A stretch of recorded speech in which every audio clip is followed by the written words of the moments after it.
This is Death by Carnival Spirit, a hilarious feel-good cozy mystery, Island Whodunnit, Book 12, written by Tess Marlowe and narrated by Sarah.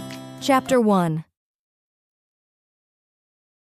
10 minutes in and I'm already behind, Gary said, balancing a skewer in one hand and a paper cone in the other. Jerk shrimp or fried dough balls, or maybe a jerk shrimp and dough ball sandwich? Polly, on his shoulder, bobbed and trilled, "Now we're talking!" "Gary, please pace yourself," Alex said, trading coins for a coconut. "Last year you came knocking on my door at 5 a.m., insisting you were having contractions. I'm not going to open this time." He swallowed his makeshift sandwich. "I'll be fine." Bombay sighed, as if he also didn't trust Gary's optimism, and pawed Alex's leg for a taste of her plantains. Mendoza planted her hands on her hips and took in the square, the children with painted cheeks, the teenagers in sequined shorts, the aunties bargaining over bead strings, the drummers warming up the crowd. "So this is, what, a pre-party for the parade?" "It's the warm-up," Reg said.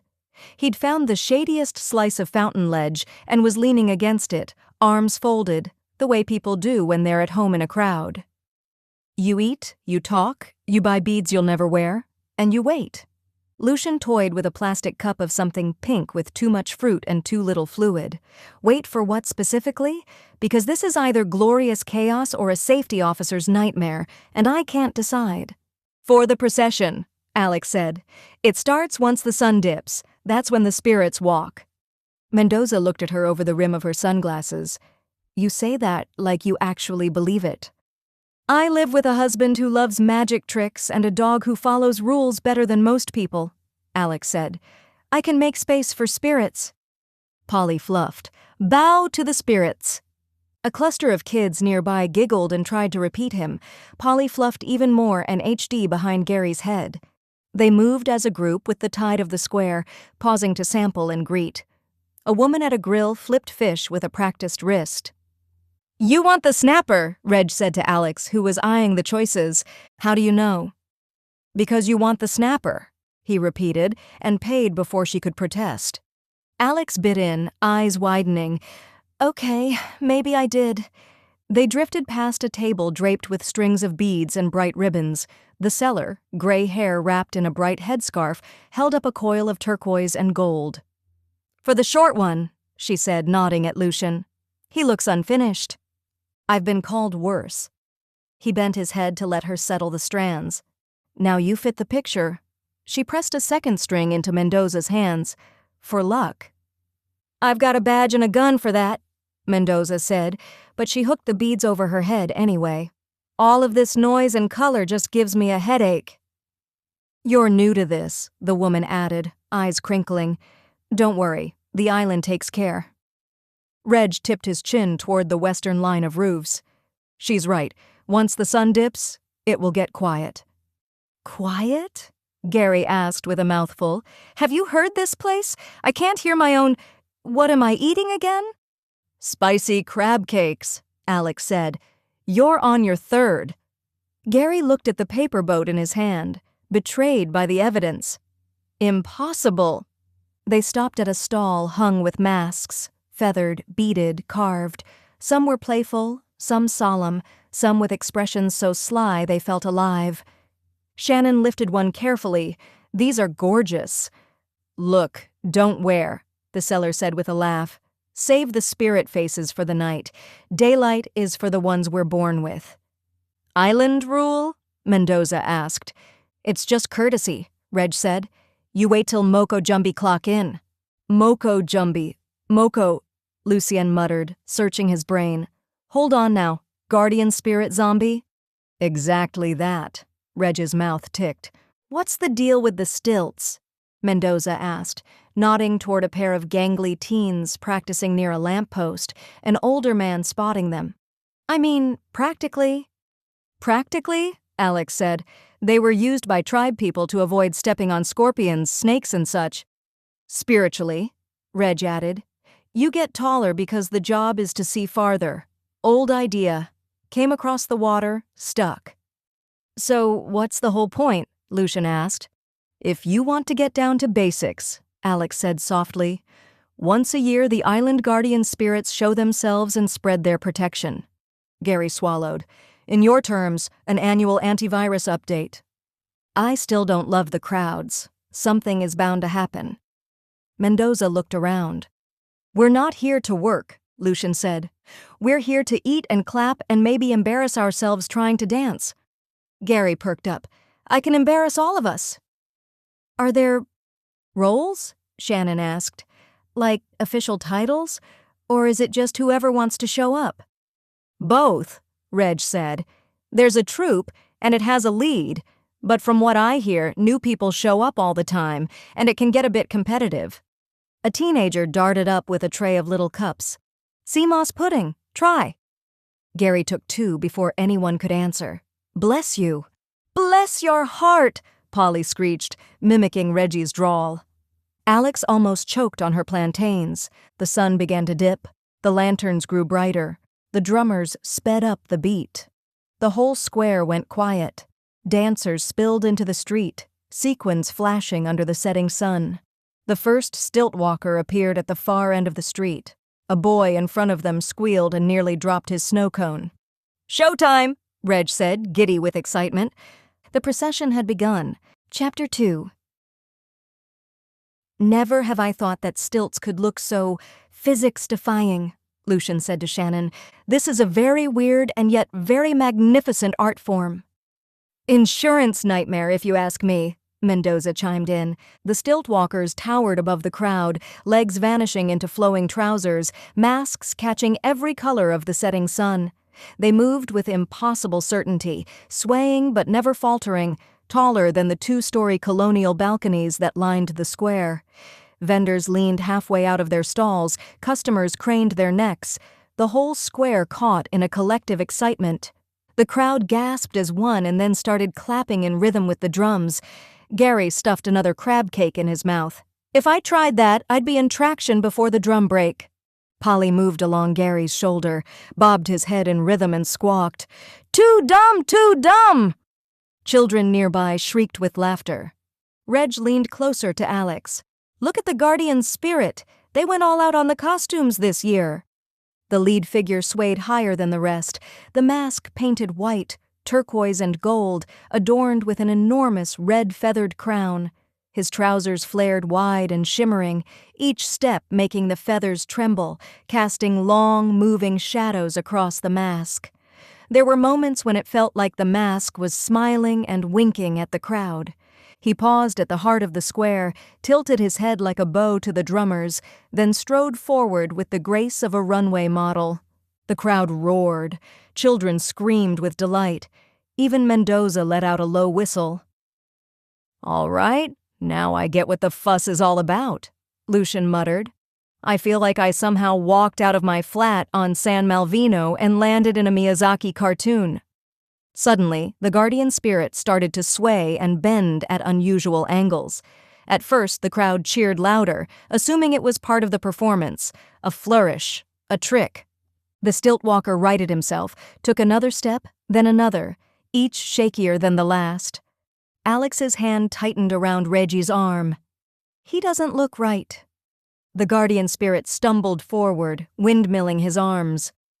"What's he doing?" Shannon whispered, but her voice was swallowed by the crowd's sudden unease.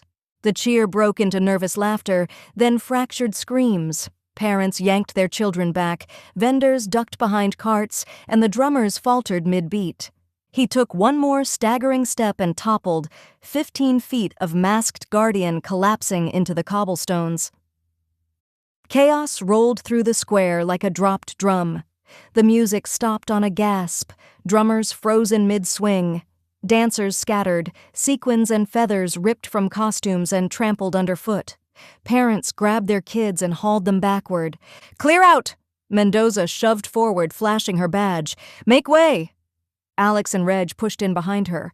Bombay lunged ahead, barking so loud and sharp the crowd peeled back without thinking.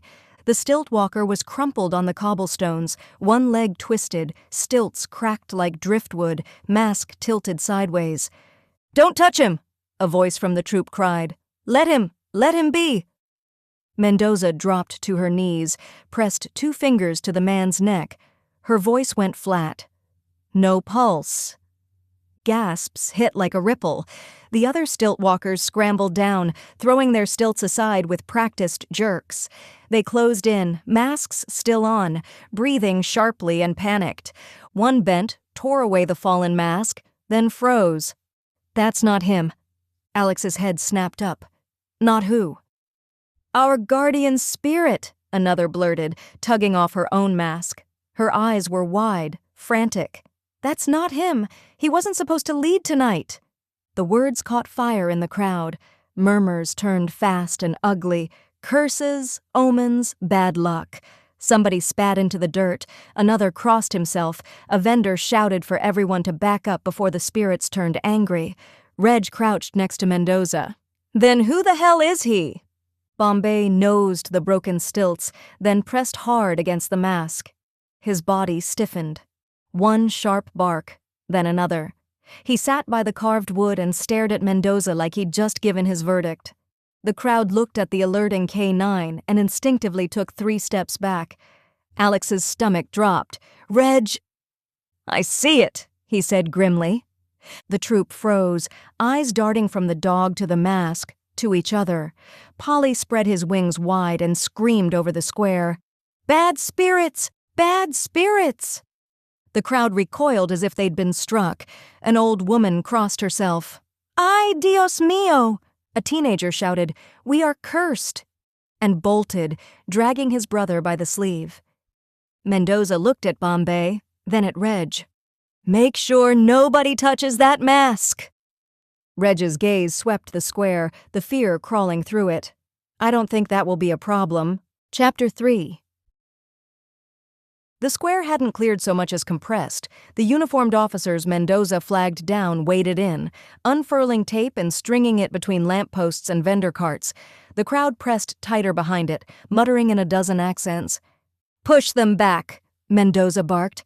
"I don't want tourists running all over my crime scene. Hold the line." One officer raised a hand to salute. Mendoza had already turned away. "Lucien." He snapped his head up from staring at the fallen stilts. "Yeah?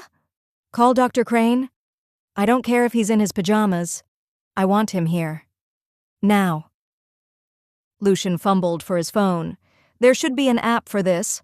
Tap once, instant coroner, forensics and whoever else. Instead, I gotta call and ask nicely." "Reg." Mendoza pointed a finger at the cluster of stilt-walkers huddled near the fountain. "Don't let them scatter." Reg's smile was wry. "I was afraid you'll ask to waterboard them." "Chill, Colonel.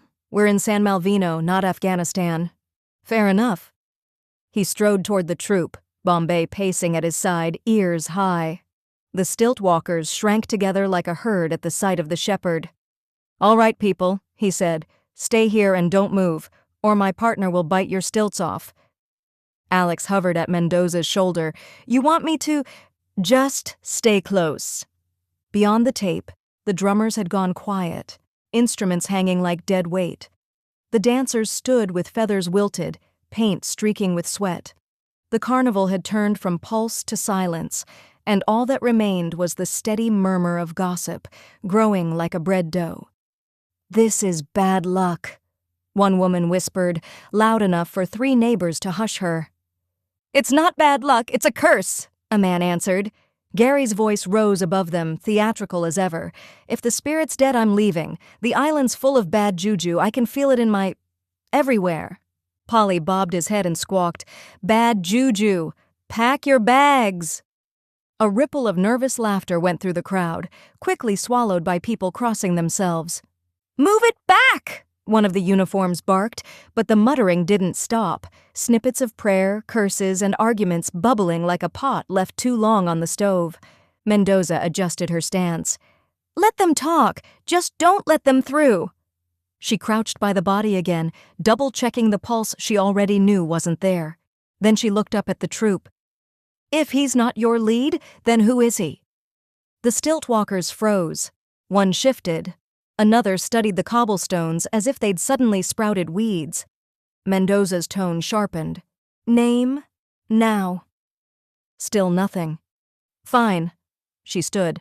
I'll take you all in, one by one, and we'll play guessing games under the fluorescent lights of my very uncomfortable interrogation room. Who wants to go first? That cracked them. A young man with paint streaked across his chest muttered, "It's Quito." Another hissed, "Don't say his name." "It's him," the first insisted louder this time. "Quito, he used to lead us." Mendoza's eyes narrowed. Used to? The troupe's spokeswoman, a woman with braids coiled under a head wrap, finally stepped forward. Her hands trembled, but her voice was firm. He was banned last year. He had no right to be in costume tonight. Alex tilted her head. Banned for what? The woman's eyes darted sideways toward her troupe, as if waiting for someone to stop her. Nobody did. He charged us. Charged you? Mendoza asked. For costumes, for masks, for beads. Said the fabric was imported, the feathers cost extra.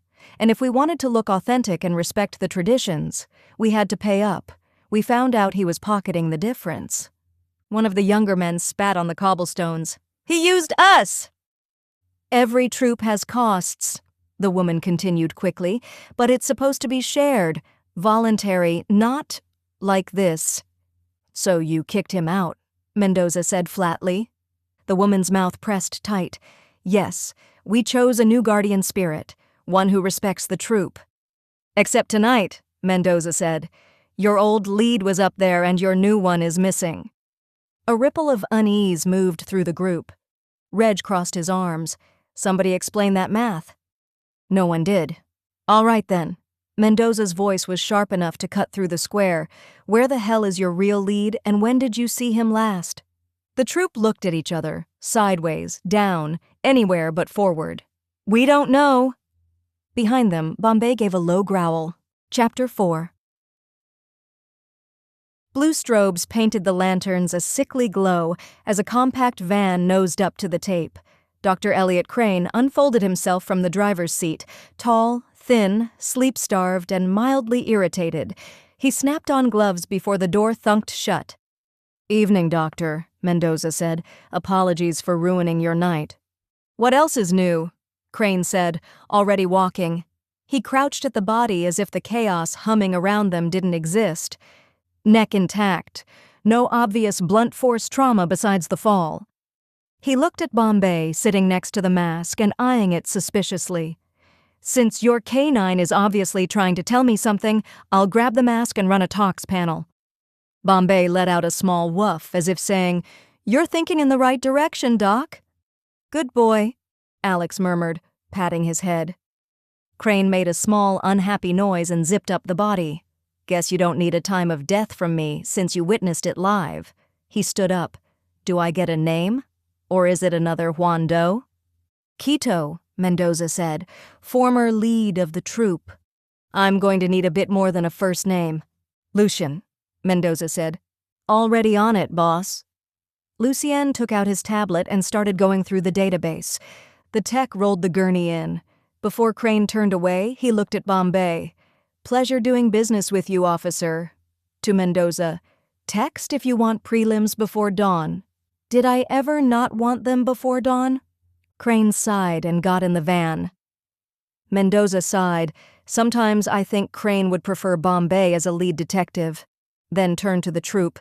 All right, listen up. Uniforms are going to take your names, and then you are going to tell me all about your actual lead. The unis took out their tiny notepads and started writing. What's the name of your new lead? A pause stretched a second too long. Jace, the head wrap woman said. Jace Saint-Just. Good, Mendoza said. Where did you last see him? More sideways glances. It was the troupe's lingua franca. Answer the detective, or, you know, Reg said, nodding toward Bombay. We saw him at the house. What house? Lucien asked. The woman wet her lips. The Cultural Heritage House.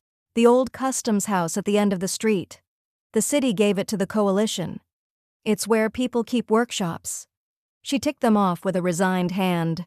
Mask carvers, drum makers, sewing rooms, herbalists and healers. Our practice room is downstairs. We were there before the lineup. Mendoza cut in softly. When did you last see Jace? Before sunset, the young man covered in bright orange paint said. He likes to have a few minutes to himself before the procession. He swallowed, so we didn't bother him.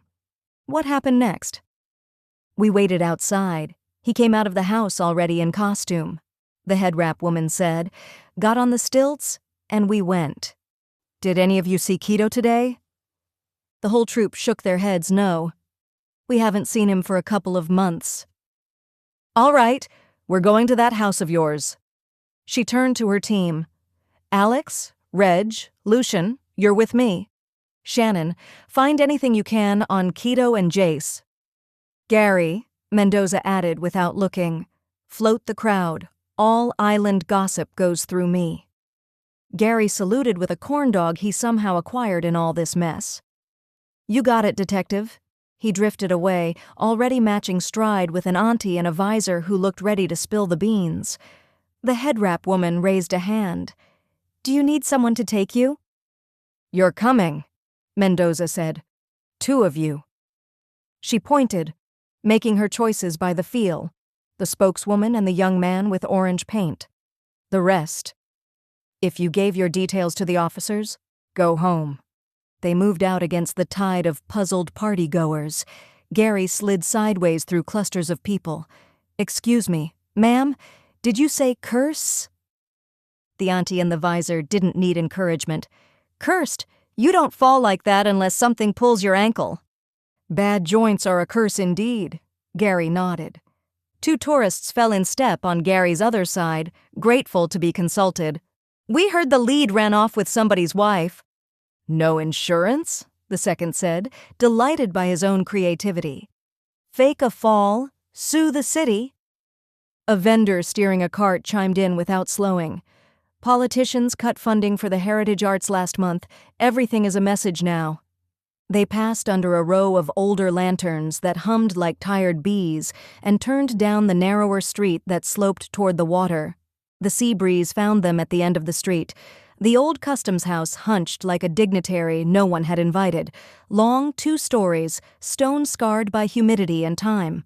Above the arched doorway, someone had painted cheerful letters. Cultural Heritage House. Chapter 5. The Cultural Heritage House didn't look like much from the street, just an old customs building with paint that had quit and windows that sulked. But the moment they stepped inside, the air changed. Inside, the lobby smelled like hot glue, old wood, and something sweet and herbal that made the back of Alex's throat tingle. A donation jar sat on a folding table with a placard that read, "Donations keep the lights on, and please no photos in sacred spaces." Hand-painted arrows pointed in too many directions. Mask, carver's right arrow, drum maker's left arrow, sewing room up arrow, herbalists and healers, respect the practices, Moko Jumbie, downstairs, end of hall. A woman behind the table, looking very much like a retired librarian who had decades of practice saying both welcome and behave, glanced up. Evening. Police, Mendoza said, flashing her badge. The woman pulled a drawer, produced plastic stick-on badges and slid them across. Visitor tags. She looked past them at the troupe's spokeswoman and the young man. Everything all right? We'll see, the spokeswoman said. You'll want to keep your voices gentle down the long hall. People are doing their devotions. Feels like walking into a haunted house, Lucian muttered, sticking the visitor tag onto his shirt. Respect the practices, Polly whispered solemnly from Gary's shoulder. A woman peeked out the nearest door and crossed herself. They started down the hall in single file. Doors stood half open, spilling scents and sounds. One room glowed with candlelight, another sipped fluorescent glare to the hall. Bombay's nails clicked a slow, steady rhythm on the old boards. The first room they stopped at was lined with masks, half finished, glaring down from shelves. Some were grinning, some frowning, a few stretched into expressions no human face could hold. An old man sat on a stool, brush in one hand, rag in the other. His eyes flicked up without surprise. You hear about the fall? Mendoza didn't waste time. You knew him? The man nodded once. Everyone knew Keto. He was too proud. What do you mean? Alex asked. He thought he was bigger than the mask, the carver said simply. He dipped his brush, stroked across the painted mouth that already seemed to scowl. If a man dies in a Moko Jumbie mask, means he angered the spirits, and they took him. Lucian shivered, rubbing his arms. That's cheerful. He looked straight at Reg. Masks make the line between this world and the other thin. One evil thought and they snatch you. Appreciate the cultural insight, Mendoza said, but we're after facts. Did Keto come to you recently? The man wiped his brush. Not since they banned him. Pride doesn't like reminders. They left him to his brushes and his grinning army. The healer's room came next, and the shift in air was immediate. Thick with herbs hanging from the ceiling, jars filled with powders and stones, candles guttering in front of small clay figures. A woman in a flowing skirt turned from the shelf, her hands stained yellow from turmeric or saffron. She looked at them like she'd been expecting them all along. "You're late," she said. Mendoza's brows lifted. "Excuse me?" "Keto came here a month ago," the woman said calmly. "Paid cash. He asked for a doll." Alex stepped forward. "A voodoo doll?" "A likeness," the woman corrected. She reached under the table and pulled out a small burlap figure with a painted face. It wasn't detailed, but the features definitely belonged to someone. Alex's mouth went dry. "That's very specific." "He wanted it bound to Jace," the woman said. "Men never order dolls for love, only for control or revenge." Reg's jaw tightened. "You're saying Keto planned something?" "I wouldn't say planned," she said, placing the doll back with disconcerting gentleness. "I'd say he had intentions, and they were not kind." Polly bobbed. "Voodoo people!" The healer only smiled, as if the parrot had confirmed her point. Further along, the sound of whispers and candle flames pulled them into another room. A woman in gauzy shawls sat at a round table with 3 tourists, each clutching a candle and looking like they were already regretting the trip. "You shouldn't be here," the medium said, voice pitched for drama. "The veil is thin." Mendoza sighed audibly. The medium ignored her. She closed her eyes, swayed slightly. "Keto is crossing over right now. I can already feel him. But Jace?" Her hand jerked in the air. "Jace is still bound to his body. He is still among the living." The tourists gasped like extras in a horror movie. Alex tilted her head. Sometimes they pick up on real cues, even if it's subconscious.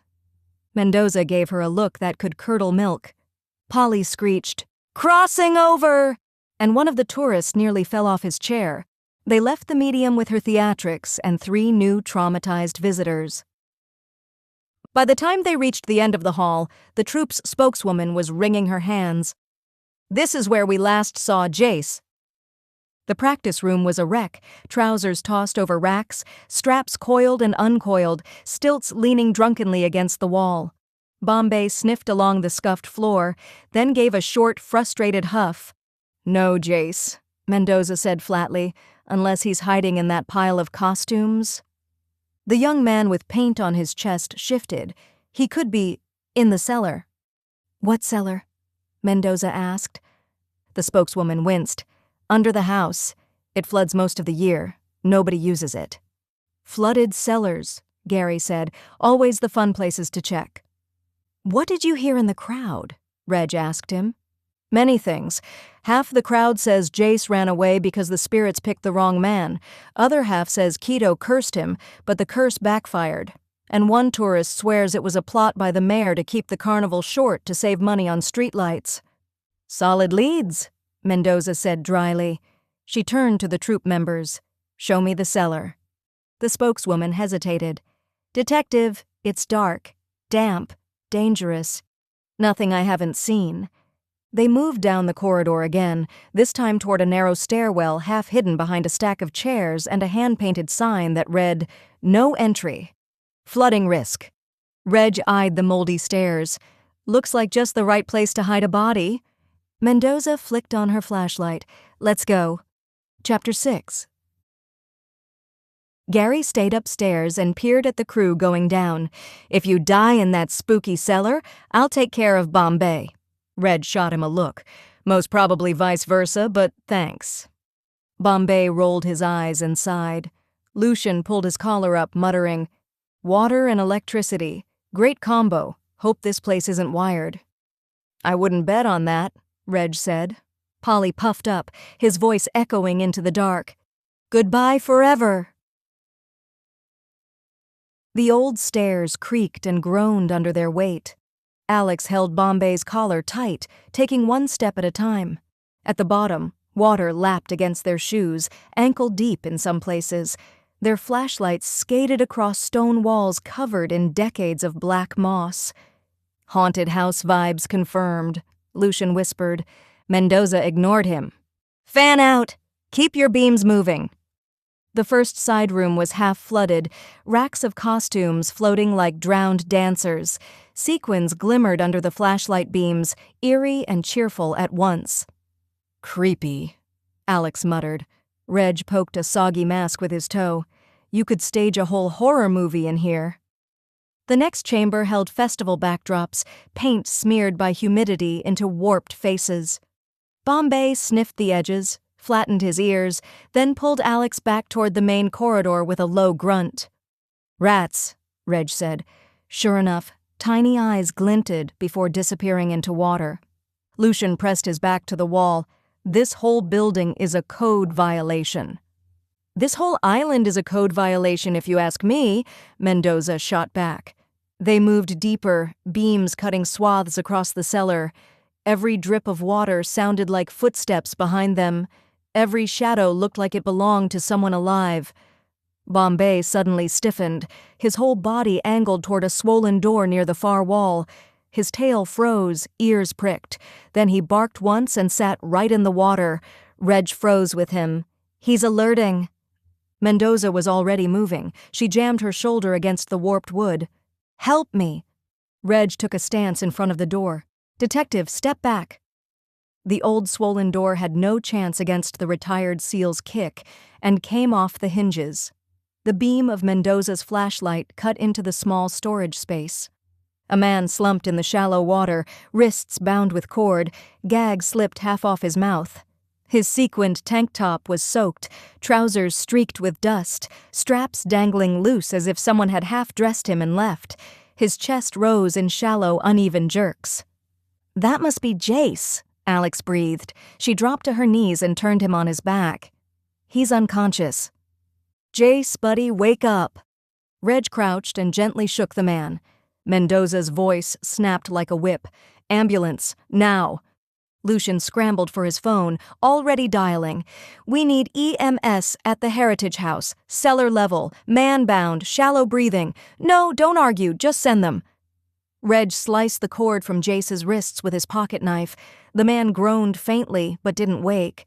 Alex kept one hand on his pulse, steadying her breathing to match his. "He's dehydrated, exhausted," she said. "We can't move him far."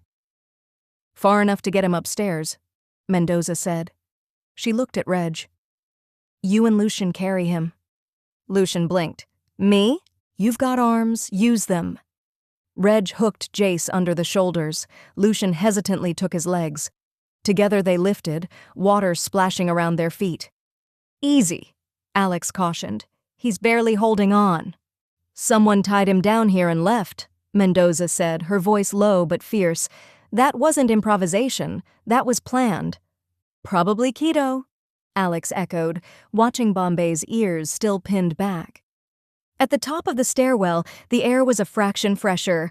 The crowd's noise filtered down, the rumble of worry and gossip waiting outside. Reg and Lucian heaved Jace up the last steps, water dripping from his trousers, his head lolling against Reg's shoulder. Mendoza snapped at the uniforms waiting in the corridor. "Where is the ambulance? He's no good to us dead." Chapter 7. Next morning, the O'Malley porch smelled of delicious fresh coffee, and nothing reminded of yesterday's grim affairs. Alex sat cross-legged on the wicker chair, mug balanced on her knee, watching the compound stir itself awake. Somewhere down the lane, a neighbor turned on a blender. Morning smoothies were becoming a thing. Bombay sprawled at her feet, chin resting on the boards, paws twitching as if he were still chasing something in his dreams. Reg leaned against the railing and took a sip. "You didn't sleep well either, did you?" she said. "Dreamed about stairwells all night." The front gate creaked, and Mendoza appeared like a storm cloud in sunglasses. She threw her car keys on the table without ceremony and dropped into the spare chair. "You look," Alex began. "Don't." Reg pushed a mug across the table. She accepted it, took a swallow, made a face. This coffee could wake the dead. "It's Island Strong, some new fancy blend," Reg said. "It's Island way too strong for me," she muttered, but drank anyway. Alex tucked one leg under herself, trying not to sound too cautious. "You've been at it all night?" "Interrogating," Mendoza said. "Or trying to. The troupe's a circus. Half of them swear they never saw Keto. Half of them swear they saw him last week. None of them touched the props, allegedly." "Jace?" Reg asked. "Still under." Mendoza took another sip of her coffee and shook her head. "Marta says he's stable. She's on call." Bombay huffed as though registering the lack of progress. "Any chance he wakes up today?" Alex asked. "They've got fluids in him. The ER doc said he's lucky he didn't drown down there." "Lucky's relative," Reg said. And the side gate squeaked again. Lucien appeared, hair rumpled, laptop tucked under one arm, a half-finished donut in the other. He looked like someone who had gone to bed at 3 and gotten up at 4. "You people never sleep," he said, climbing onto the porch. "Get used to the Isla Lirio vibe, neighbor," Reg said. Lucian sighed, setting the laptop on the table. "Shannon and I were digging through socials. There's already 1001 theory. Videos of the collapse, kids zooming in like they're CSI. Half the comments say it was poison, half say curse. Nobody's waiting for an official report." Mendoza pinched the bridge of her nose. "Perfect. Trial by TikTok." Shannon trailed behind him, hair tied up in a lopsided bun, coffee clutched in both hands like it was her lifeline. "If I hear the word curse one more time," she said, "I'm cursing somebody myself." She dropped into the last chair, yawned, and didn't speak again, content to sip and listen.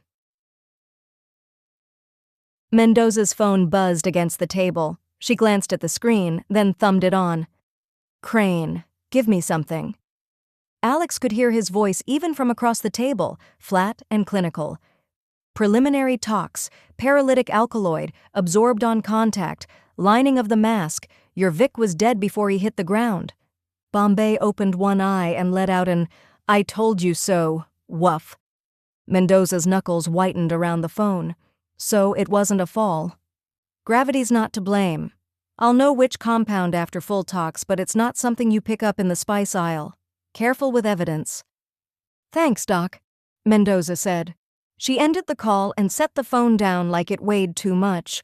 The porch went quiet. Even Shannon stopped mid-sip.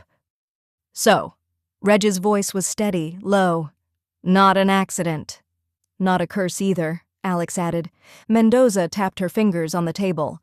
"Somebody weaponized the mask. The only question is whether they meant to kill Keto or Jace." Alex leaned forward, elbows on her knees. "If the poison was meant for Jace, it makes sense. He was the lead. He'd be the one wearing the mask." "Unless," Reg countered, "somebody knew Keto couldn't stay away. His pride made him predictable. He wanted his mask back, his role back. Whoever poisoned it might have known he'd try something stupid." Lucian opened his laptop, scrolling without looking up. Or it wasn't about the person at all. Whoever wears the mask leads the troupe. Poison the mask, poison the leader. It's efficient, low-tech, high-impact. Mendoza nodded slowly. Either way, someone knew the troupe well enough to predict behavior, and had access to the room. Shannon spoke for the first time in minutes, voice muffled by the coffee mug she held to her mouth. "Poison in a mask. That's twisted." "Not the most twisted murder method we've seen," Reg countered. Lucian looked up from his screen. "I can pull co-op purchase logs, see if anyone bought unusual solvents or chemicals. If the alkaloid is rare, it should flag." "Do it," Mendoza said, "and scrape socials for behind-the-scenes posts. he added. Someone might have filmed the mask unattended. People post everything. Do it fast. Alex's mind circled back. So either Jace was meant to die or Keto was, and we won't know which until Jace talks. Assuming he remembers anything, Reg said. Or isn't too scared to say what he knows, Mendoza added. As if on cue, her phone buzzed again. She snatched it up. Marta, she said, talk to me. The nurse's voice came brisk but tired through the speaker. Detective, your stilt-walker's awake, groggy, angry, and asking for you. Mendoza was already on her feet, sunglasses sliding back over her eyes. Finally. Chapter 8. The clinic tried to look cheerful with freshly painted peach walls, but it never succeeded. Mendoza signed herself in, clipped the visitor badge to her shirt, and followed the arrows toward the ward. Marta met her at the swinging door, hair pinned up with a ballpoint and a look that said she'd been everyone's mother since before midnight. He's been in and out, Marta said, keeping her voice low. Now he's awake enough to make sentences. You get a few minutes. If he spikes or drifts, I'll pull you out. Fair. Mendoza glanced past her. Any relatives show up? No. Marta's mouth tugged sideways.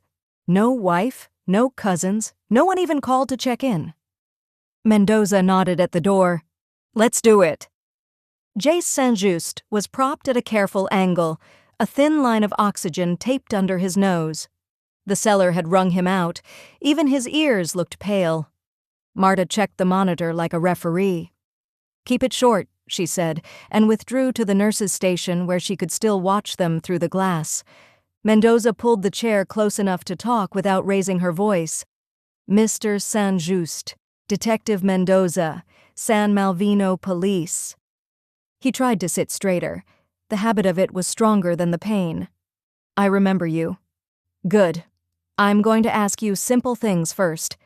She set her phone face down on the tray and folded her hands. What do you remember from last night? Jace stared at the blanket for a moment, then shook his head. Nothing, he said. I was getting ready, fixing straps, making last preparations. I remember raising my hands to say a prayer, then... He opened his fingers.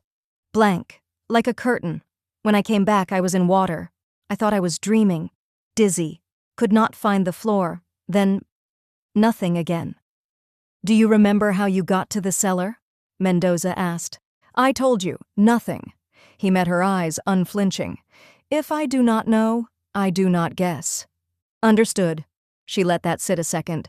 I need you to know what happened at the parade. Keto was wearing your costume. She measured every word. He collapsed during the procession. He died. Jace's breath hitched. He made a small, automatic sign of the cross with the hand that wasn't taped to IV. May his soul find rest. Mendoza watched him. You're sad. Yes. The word was simple. You were in conflict with him. He likely drugged you and hid you in a flooded cellar. You could have died. Jace's eyes didn't move. A bad man is still a man, he said. He was wrong and what he did was wrong. That does not mean he should die in the street with people clapping. His mouth tightened. No one deserves that. Mendoza tipped her head. Did you hate him? I hate what he did. Not to me, to the troupe, to our heritage. He took a breath and winced but went on. Keto forgot what Moko Jumbie stand for. What do you mean? Mendoza asked, not because she didn't know his answer, but because she needed to hear it out loud. Moko Jumbie are guardians of San Malvino, Jace said. The people, the troupe that respects them. He closed his eyes for a heartbeat, then opened them again. It's our heritage, not a business venture. I believe it means a lot to you, Mendoza said. Now, someone poisoned the lining of your mask. The poison was potent enough to kill in few minutes. I'm asking you plainly, is there anyone who would want you dead enough to do that? Jace didn't rush it. He looked at the ceiling, then at his hands, then at Mendoza. One man, he said at last. Keto, she supplied. Yes. Anyone else? Anyone angry with you about the lead? About decisions? Money? A woman? A debt? Jace's mouth pressed into a line. No, I keep my accounts clean. That's not the usual case for a victim of a murder attempt, actually 2 of them in the same day, Mendoza said. He didn't bite. You asked me if someone wanted me dead. Only Quito wished me gone with his whole being. And yet, Mendoza said, he's the one who's gone. Jace swallowed. I have nothing to add. Marta's reflection moved in the glass. She checked her watch and stepped toward the door. One more question before I go, Mendoza said quickly.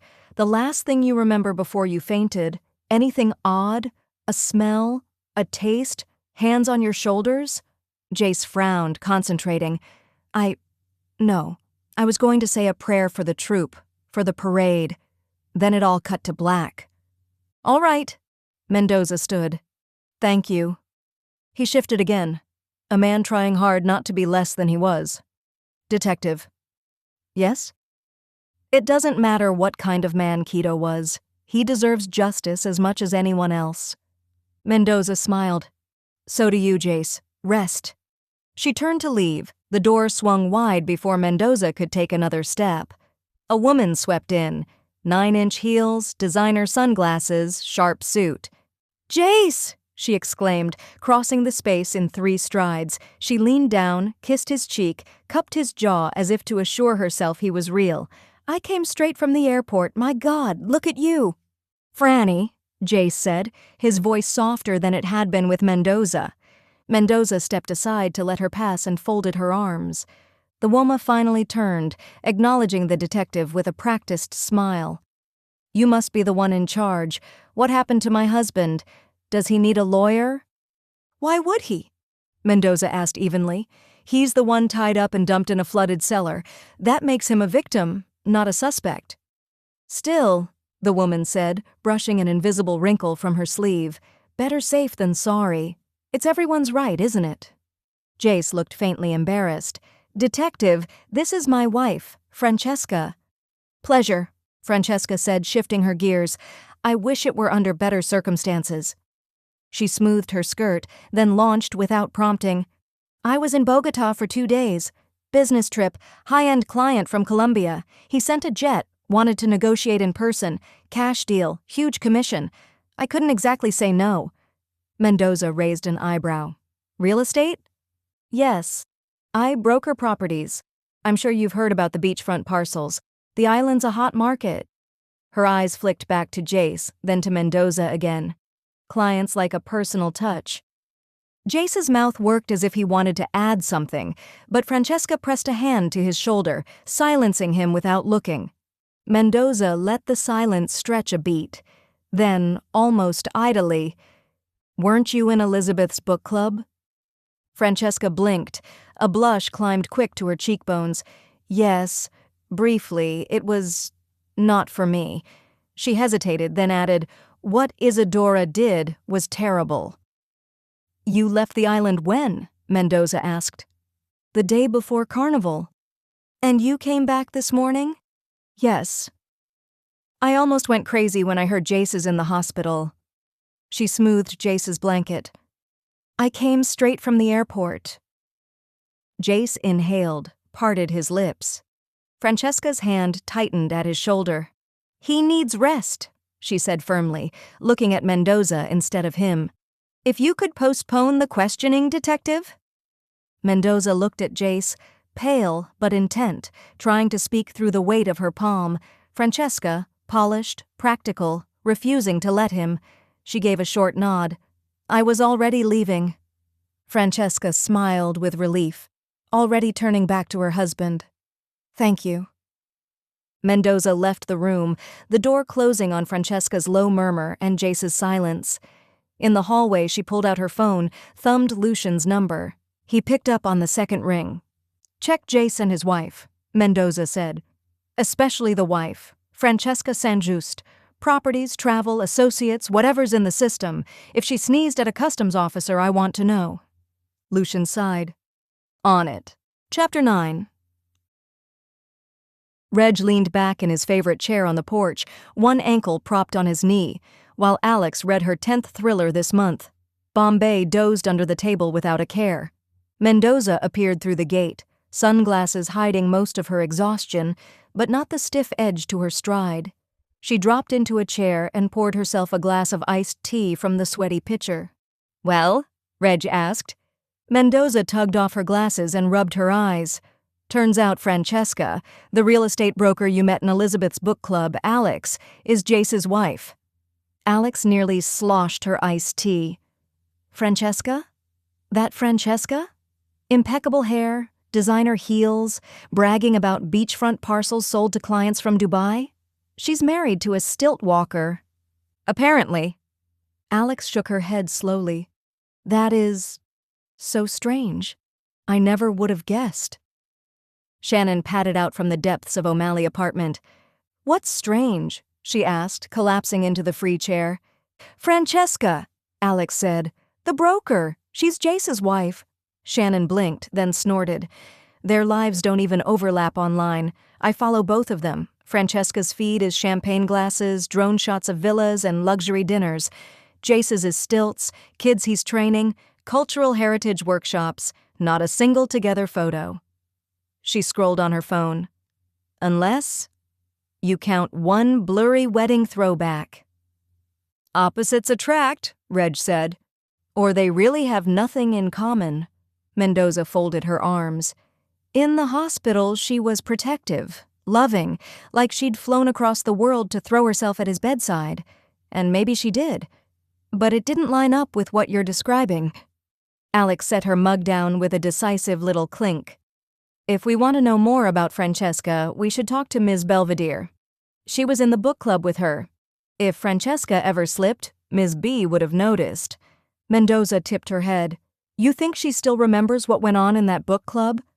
"I bet she does," Alex said. Ms. Belvedere lived 2 streets over in a bungalow painted a defiant shade of mint. Inside, her home smelled faintly of lavender and shortbread. Doilies covered every surface like snowdrifts. She ushered them in with the briskness of a woman who had rehearsed hospitality for decades. "Sit, sit," she said, pressing them toward a settee. "Tea? Cake? I baked this morning. Stress baking, since apparently the island is trying to murder itself during Carnival." "Cake," Shannon said immediately. "Tea," Alex added. Mendoza just shook her head, her expression somewhere between grateful and wary. Once cups and plates were distributed, Ms. Belvedere leaned forward, eager. "So, you want to talk about Francesca?" "Exactly," Alex said. "You knew her from the book club." "Knew is a generous word," Ms. Belvedere said, smoothing her violet skirt. "She came a handful of times, always late, always leaving early. The kind of woman who answers her phone in the middle of a discussion on Virginia Woolf." "Do you remember anything interesting?" Mendoza asked. Ms. Belvedere's eyes sharpened. She never liked talking about her husband, not once. Every time the conversation turned that way, she changed the subject. If we pressed, she gave vague answers. "He's involved with culture," or "he works with the youth." She never said his name. I thought she was embarrassed. Alex frowned. "Embarrassed?" "Well, you know how people are. Women love to share their husbands' promotions, their travels, their wins. Francesca? Nothing. Just silence or a smile, and then she'd pivot back to real estate. It wasn't subtle."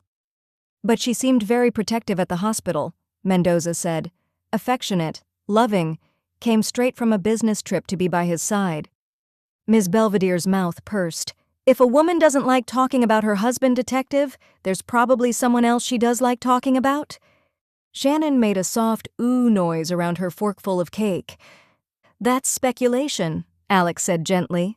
"It's experience," Ms. Belvedere corrected, with the conviction of a woman who had catalogued 40 years of other people's scandals. They thanked her for the tea and gossip, then stepped back into the bright street. Mendoza was fishing in her pocket for her sunglasses when her phone buzzed. She glanced at the screen, answered. "Lucian?" she said. His voice came sharp, carrying the hum of typing in the background. "I think I found an interesting pattern." Mendoza stopped walking, the others pausing with her. "Go on." "Not over the phone," Lucian said. "You need to see it." Mendoza slid her glasses into place, the reflection hiding her eyes. Then come back to the compound. Chapter 10. Lucian didn't bother with the gate. He shouldered it open, sprinted up the path, and nearly tripped over Bombay, who accepted being hurdled with the tolerant sigh of a retired professional.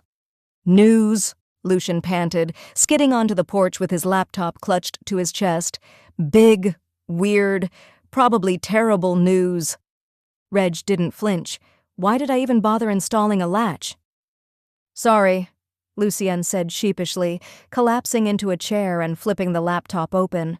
His hair looked like he'd just walked right out of a tornado, which usually meant he was onto something. "I ran the full background checks you asked for on Jace and Francesca. Then I kept going." Mendoza turned to him. "Start at the beginning. Breathe while you talk." Beginning. Both come from humble beginnings. Jace grew up in the northern part of the island. Dad a deckhand. Mom cleaned rooms at the Villa Azul. 0 silver spoons. He typed, spun the screen so they could see a tidy timeline. Francesca, same story. Parents ran a tiny bodega in the same neighborhood. She worked the counter through high school. Shannon tucked one leg under herself. That's probably how they met. After that, they diverge, Lucian said, tapping the keys. Jace, public school teacher, social studies, 15 years on and off, youth programs, volunteer coordinator for the Heritage Center, stilt walking since he was 12. No money, like, impressively, no money. He lifted his eyes. He gives almost everything he earns to the charities. Mendoza nodded, unsurprised. That sounds like him. Francesca, Lucien went on, shoots up a ladder people don't usually know exists. Started in rentals, jumped to boutique sales, then 4 years ago lands at Blue Reef Properties. Commissions spike. 2 beachfronts, 1 cliffside villa, a handful of inland estates. She's a star. He hesitated. And then there's the travel. Mendoza's mug paused halfway to her mouth. Travel? Lucien pulled up another screen. Columns, dates, airport codes. Past 12 months, 10 trips to Colombia. All round trips. Always the same aircraft. Gulfstream, tail number HK4XX7. Private. She never once bought a commercial ticket to Bogota, Medellin, Cartagena. Always this jet. Reg leaned in. Charter? That's the thing. Not a charter. The plane is registered to a Colombian LLC, Aeronaves del Orinoco SAS. Shell-thin website. 2 employees listed, both probably lawyers. I checked our property registry. No holdings on San Malvino. I checked for sister LLCs here or in the wider Antilles. Empty. Shannon whistled softly. So someone with a jet likes her. Someone with a jet likes flying her, Lucien corrected. Every itinerary is a 48-hour window, give or take. Depart San Malvino, arrive Bogota, return 2 days later. No other stops. And he flicked to a passenger manifest. No accompanying traveler named Saint-Just. She flies alone. Always. Bombay thumped his tail once, which could have meant that's suspicious or someone dropped a crumb. Alex rubbed his ears anyway. Do we know who owns the LLC? She asked. I dug, Lucian said. The listed director is a law office in Bogota. The beneficial owner is obscured. Standard South American shell game. I tracked it through 2 more layers, hit a wall in Panama. Reg sat back. Which means? Whoever owns that jet doesn't want their name on obvious paperwork, Lucian said. And they succeeded.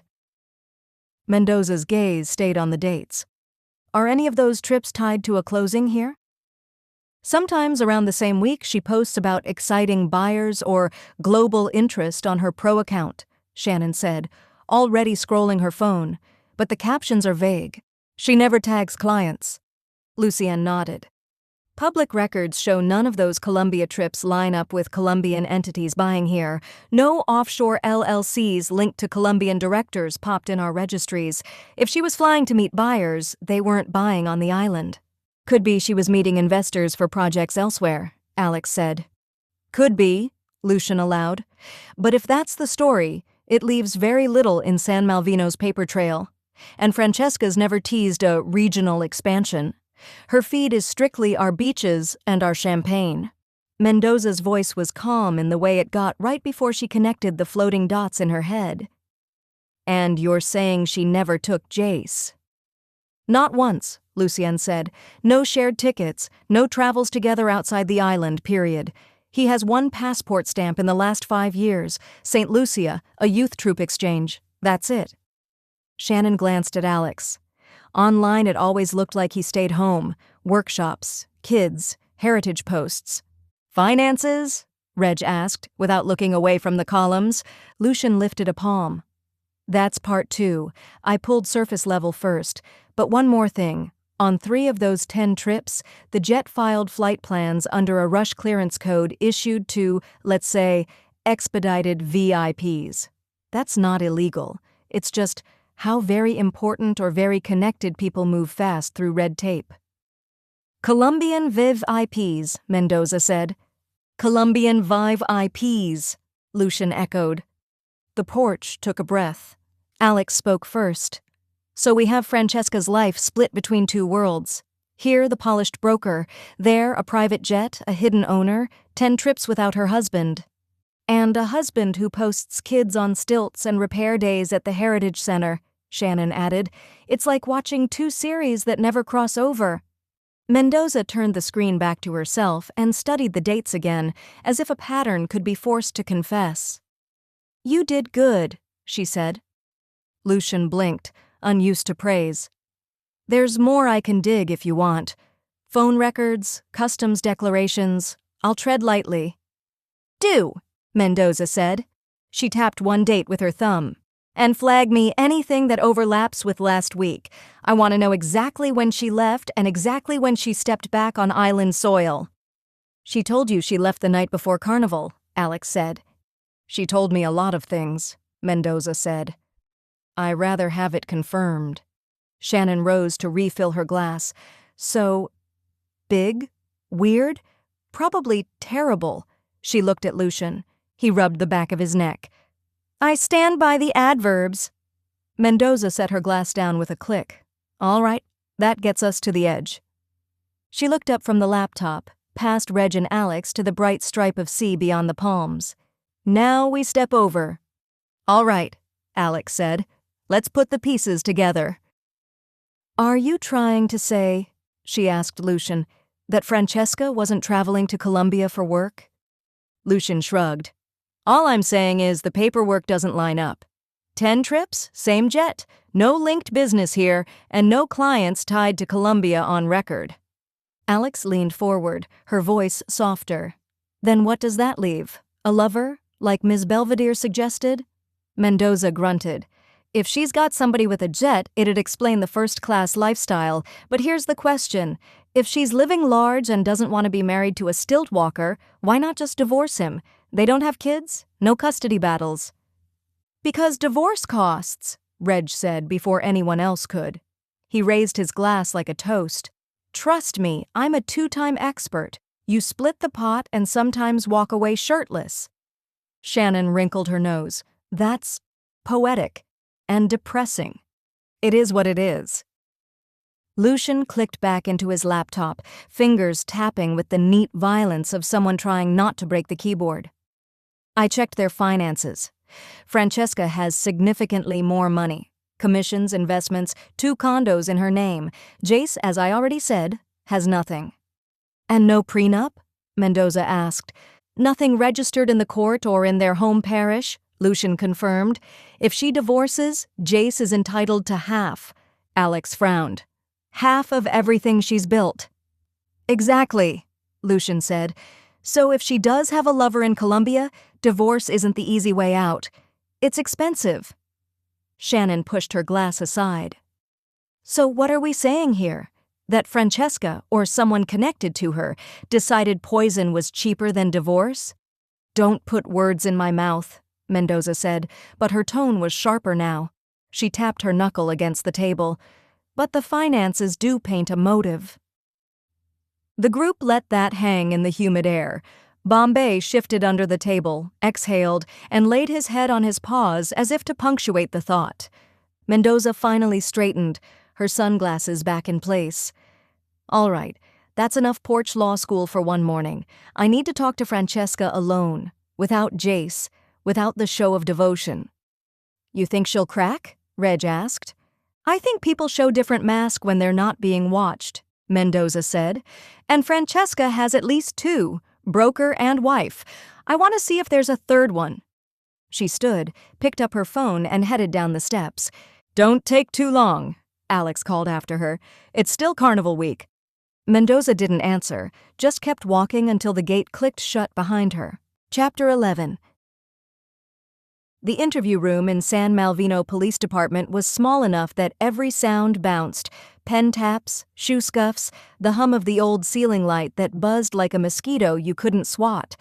Mendoza sat on one side of the narrow table, her badge angled just enough to catch the fluorescent light. Francesca Saint-Just looked like she'd stepped straight off a property brochure. Cream blouse with sleeves rolled to the elbow, slim gold watch, expensive manicure. She didn't sit so much as stage herself, legs crossed, tote bag on the floor like a prop. Mendoza slid a folder across the table. She didn't open it. She didn't need to. Half the battle was letting the other person imagine what might be inside.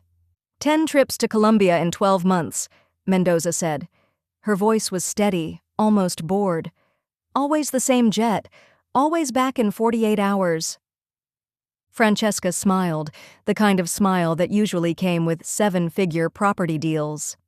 Detective, flying private isn't a crime. Some of my clients value time and discretion. They don't want me to stand in line at security behind a family with 3 screaming toddlers instead of working on their real estate portfolio. Can you blame them?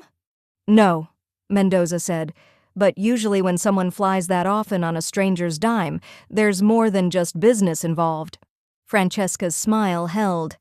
I represent high-net-worth individuals. Confidentiality agreements are my oxygen. If I start dropping names, I'm finished.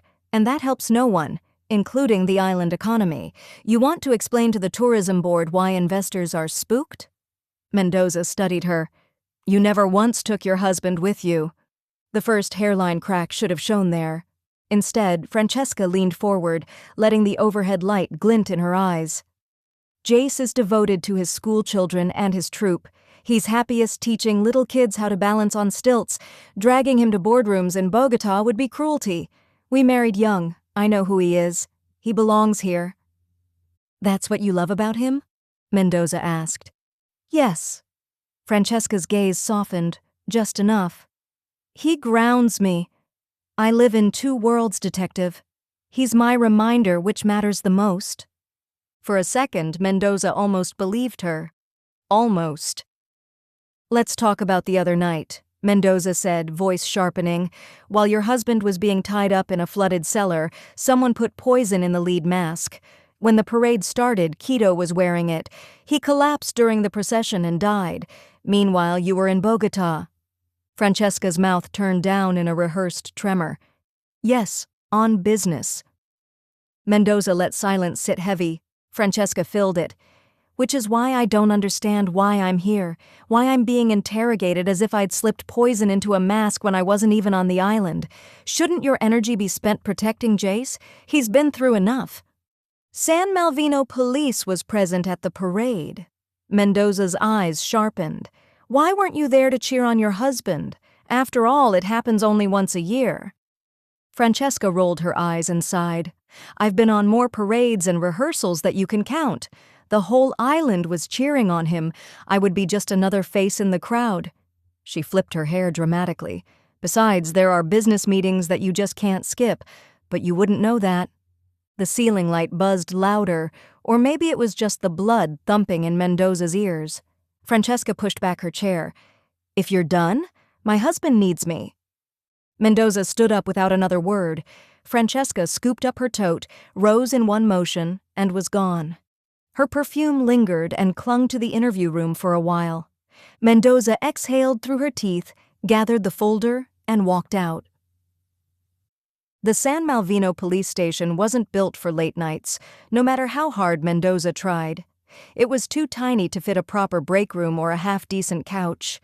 Lucian had colonized the whiteboard, red threads crisscrossing so much it looked like spaghetti and marinara sauce. His hair were so frizzed they added a good inch to his height and probably caught some extraterrestrial radio traffic. Mendoza sat at her desk, printouts spread like a losing hand. If there was a connection between Francesca in Bogota and the mask, she couldn't see it. The door banged open. "Delivery service," Reg announced. He carried grease-stained bags that smelled sweet and salty and hot all in one. Behind him, Alex balanced a foil-wrapped loaf. "Coconut bread," she said. "We stopped by Santiago's before he closed down for the night." Shannon trailed with a cardboard tray of sodas. Cheapest brain fuel. Lucian's head popped up like a prairie dog. "Tell me that's jerk chicken." "Hot and spicy," Reg said, already unloading bags onto Mendoza's desk. "Eat before you arrest one of us for loitering." "You can't just bring food in here," Mendoza sighed, then took a bag and peeled it open. The smell hit her, and she gave up pretending to protest.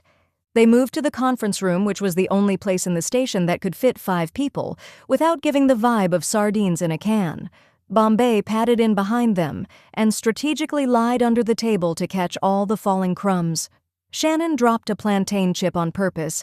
He swallowed it in one gulp, sighed contentedly, and started snoring. Mendoza set her fork down with a click. "She's right." "Francesca?" Alex asked. "Francesca," Mendoza repeated. She played the perfect wife, said all the right words, flew private, not a crime, confidential clients, not a crime. She wasn't even on the island when the mask was poisoned. "I have nothing on her." Reg tore a chunk of coconut bread. "Yeah, her alibi is airtight." Lucian took a big gulp of his soda. "Still, she gives cheater vibes." Mendoza sighed. "I can't make a case out of vibes, Lucian. We need tangible evidence." Shannon had been scrolling through her phone while nibbling at her chicken, half listening. Suddenly she froze, thumb hovering mid-swipe. "Wait," she said. "Wait. Do you guys see what I'm seeing?" Everyone leaned closer. Shannon thrust her phone into the middle of the table. On the screen, one of her carnival shots, a young dancer in costume, feathers catching the lantern light, smiling wide and unguarded. She flicked to another photo, a glossy corporate group portrait. Blue Reef Properties staff lined up at the office gate. Same girl, same sharp cheekbones, same eyes. "That's," Alex began. "The dancer from the parade," Shannon finished for her. "And that's her in Francesca's office picture. Look at the earrings, same pair." Lucian leaned over, squinting. "Well, I'll be—" Reg whistled low. "Now that's one hell of an overlap." Mendoza leaned back in her chair. "Francesca didn't need to touch the mask herself," she said slowly. "She asked for a favor." Chapter 12. By late morning, the station felt like it had been awake for a week. Fans clicked. Lights buzzed. Lucian's whiteboard had grown 2 new red strings and 1 petty insult aimed at a database that went into maintenance at the wrong time. Mendoza stood with her palms planted on her desk, studying nothing and everything. "I need Jace without Francesca," she said at last. Lucian looked up from his laptop. Didn't Alex and Shannon pretend they were filthy rich at the book club? That's the kind of clients she likes. "Lucien, you're a genius." Mendoza picked up her phone and started dialing. "Alex, hey, yes, the morning is finally looking good," she said into the speaker. "I'm going to need your impersonation skills. Are you up for it?" "You want me to be—" "The cattle heiress," Mendoza said with a smile. "Francesca already knows you from the book club. Ask to view something fancy. Keep her busy for half a day." Alex laughed. "It's been a while. Let me schedule a meeting. Hang on the line." Mendoza heard the other line ringing. "Francesca, darling," Alex trilled when the line picked up. "Alexandra.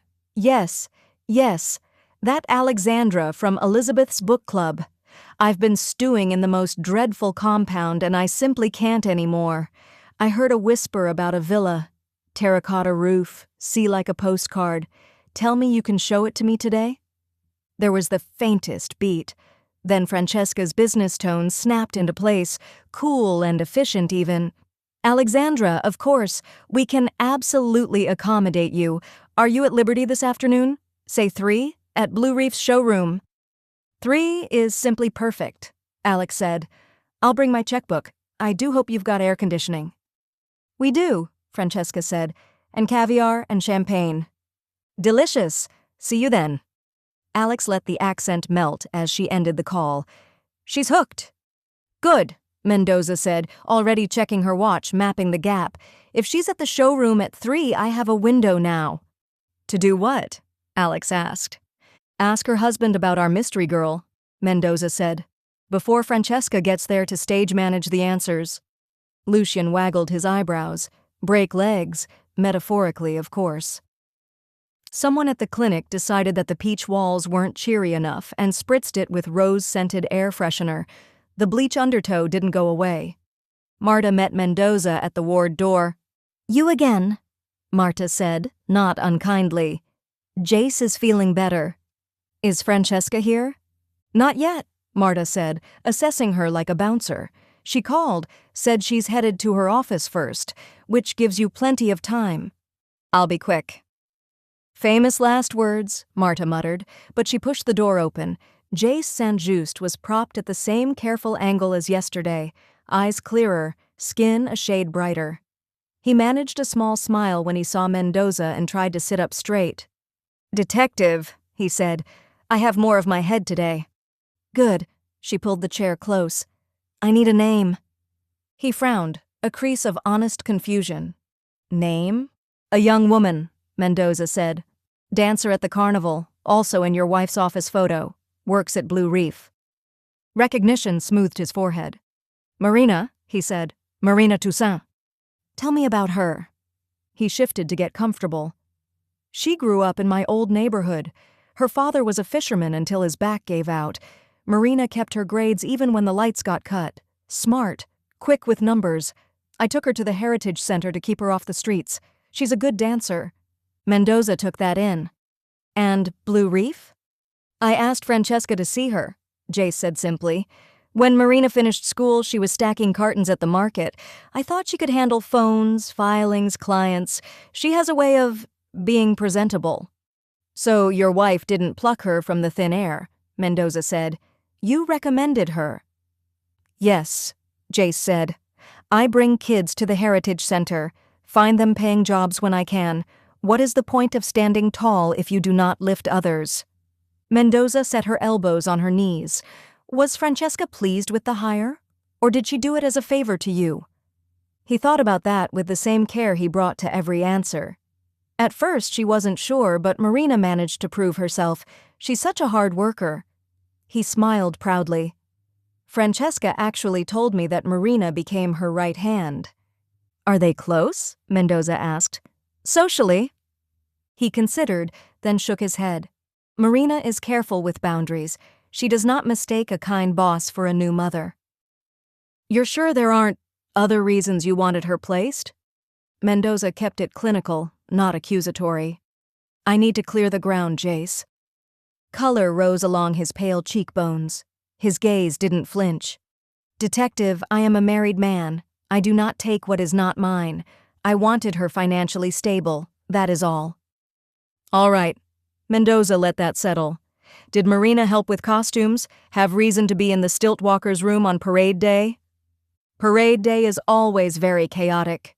The ghost of a smile tugged his mouth. "Everyone is everywhere all at once, so I can't really say." Mendoza nodded. "Where can I find her now?"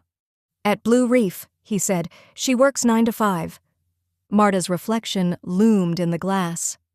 "Time," Marta said. "I don't want you tiring my patient." "2 more questions," Mendoza began. "Make it 1, Marta said. Mendoza took it. "Jace, is there anything you remember now that you didn't yesterday? Smell, touch, a phrase, anything that doesn't belong?" He stared at the ceiling, searching memory like a shoreline. "The mask smelled funny," he said slowly. "Not your usual wood and paint, but I didn't pay much attention to it." Mendoza stood. "Thank you," she said to Jace. "Rest?" He gave a short nod that meant I will if I can. Mendoza was already halfway to the door when he spoke again. "Detective!" She turned. "There's only one right way," he said quietly. "But sometimes people get lost finding it." She checked the time, stuffed her hands in her pockets, and started for the firm. Chapter 13. The Blue Reef reception area smelled like a luxury hotel. Glass walls gleamed, brochures fanned neatly across a low table, each showing villas bathed in impossible light. Mendoza stepped through the door and flashed her badge. "I need to speak with Marina Toussaint," she told the receptionist, who blinked as if unused to anyone ignoring the carefully curated ambiance. "Marina's with a client," the receptionist began, trying to look welcoming. "Then she can excuse herself," Mendoza said. "Or I can walk in on her meeting, escort her to the station, and we can chat there." The smile faltered. "One moment." Minutes later, Marina appeared, clipboard hugged to her chest. Up close, she was younger than Mendoza expected, barely 20, with dark, curious eyes. Her blazer was a half size too big, like she still needed to grow into it. Mendoza didn't waste time. "Conference room," she said. Inside the glass-walled box, she shut the door with a soft click and took the chair opposite. She let the silence stretch until Marina squirmed. Then she leaned forward. "Do you like your job?" Marina blinked. "Yes, detective, I do." "Francesca treats you well?" Yes. She promised in 6 months. If I keep pace, she'll pay for me to get my real estate license. I'm learning the trade. It's more than I hoped for." Mendoza studied her. If Jace had died in that parade, Francesca would be in Colombia in 6 months. Think she'd still keep that promise? Marina's eyes widened. "What?" Mendoza didn't let up. "Did Francesca ask you to put anything in Jace's mask?" The clipboard shifted under Marina's grip. Her lips parted. She glanced at the door, then back at Mendoza. She gave me a little bottle," Marina whispered. "Said it was a herbal remedy for his nerves. She told me she always does it herself before the procession, but she was traveling and needed me to help. Just a spritz inside the lining. That was all." Her hands shook now. "She said it would help him breathe, keep him calm. She swore it was harmless. I thought—" Mendoza looked her dead in the eyes. "You thought you were helping." "Yes," Marina's voice cracked. "I like that she asked for a personal favor. I wanted to be in good graces. I didn't know—" She broke off, a horrified clarity dawning. "Oh my God, is that what killed Quito?" Mendoza didn't answer. She didn't have to. Marina's clipboard slipped from her grasp and clattered to the floor. She pressed trembling hands to her face. "I thought I was helping. I thought I was being useful." Tears streaked her carefully applied eyeliner. "I didn't know I was— Oh, God." Mendoza stood and reached for her phone. "Lucienne, bring 2 uniforms to Blue Reef Properties. We're making arrests." She put the phone back in her pocket and looked at Marina, who was now shaking. "You'll need to come to the station, as a witness. I'm not pressing charges. Get some water. Breathe. You'll be all right." Marina nodded through the tears, whispering, "I didn't know." Mendoza opened the conference room door. The receptionist sprang up. "Is everything—" "Where's Francesca?" Mendoza asked. The girl faltered. "She's with a client, in the villa showroom." "Show me," Mendoza said. The villa showroom was all staged perfection. Whitewashed walls, faux shutters, a table set with fake fruits catching the light. Francesca stood at the center of it, showing off all her elegance as she gestured toward a set of glossy floor plans spread across the counter. "And here," she was saying, "you have the infinity pool. Perfect view of the sunsets. Very private, very secure." Across from her, Alex wore a pantsuit and pearls that she probably borrowed from Ms. Belvedere. "Yes, very pretty. Is there a place to build stables? We want to fly some of our horses down here." "Horses?" Francesca blinked, recalibrated, then smiled. "We can discuss stables. Anything is possible with Blue Reef Properties." The door opened. Mendoza stepped in. "Francesca Saint-Just," Mendoza said, voice carrying over the staged villa, "you are under arrest for the murder of Quito Jimenez and the attempted murder of Jase Saint-Just." For a heartbeat, Francesca froze, mouth parting but no words forming. Then she straightened, eyes flashing. "This is absurd. I loved my husband." Why would I ever harm him? Alex stood up and walked to the second exit, just in case. Mendoza didn't flinch. Marina just came clean. Francesca's eyes flicked, just for an instant, toward the receptionist hovering in the doorway, then back. She's lying. She's a child. She doesn't know what she's saying. She knows enough, Mendoza said. Behind her, the first uniforms appeared in the doorway with Lucien. You can't, Francesca began, but the words faltered as the cuffs clicked shut around her wrists. Mendoza's sunglasses caught the showroom lights. Tell that to your husband. Francesca's heels scraped the polished tile as the uniforms escorted her out. Alex exhaled. Well, she said, that's one way to end a showing. Lucien looked at Mendoza. So it's over? Not over, but close enough for tonight. Chapter 14.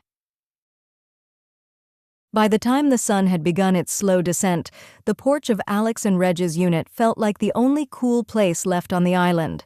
The slatted shutters were thrown wide to catch the evening breeze, and the geckos chirped like distant maracas. Mendoza sat in one of the wicker chairs with a fresh margarita in a sweaty glass. Reg lounged in his favorite chair, legs up on the rail. Alex sat on the wicker sofa, with a plate of fresh figs. Shannon and Lucien had claimed the porch stairs. Bombay sprawled in the grass. Mendoza took another sip. She admitted it, she said. She did have an affair with a Colombian heir, though she didn't quite specify an heir of what fortune exactly, if you catch my drift.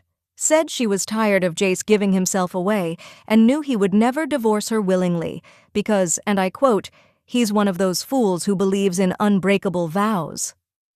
Subtle, she is not, Reg said, taking a sip of his beer. Lucien twirled a flash drive between his fingers. I wonder if she even loves the Colombian dude, or it's all for status and money. With those types, you never know. She's like my third ex-stepmother Cece, only smarter. How's your dad, by the way? Shannon asked. Did he recover? Reg laughed a little. The Admiral never sulks for too long. Granddad says he found a new one. Alex let out a sigh. One thing that people don't understand, that after a certain amount, money really can't buy you happiness. It's a scientifically proven fact. Shannon smiled. Try telling that to the I rather cry on a luxury yacht crowd. Mendoza frowned. It's not just greed. Some people can't stand the moral integrity in others. She put down her drink. If I would get a penny for every time someone told me to get down from my high horse, I could retire right now. Reg looked at her. The high horse is part of your job description.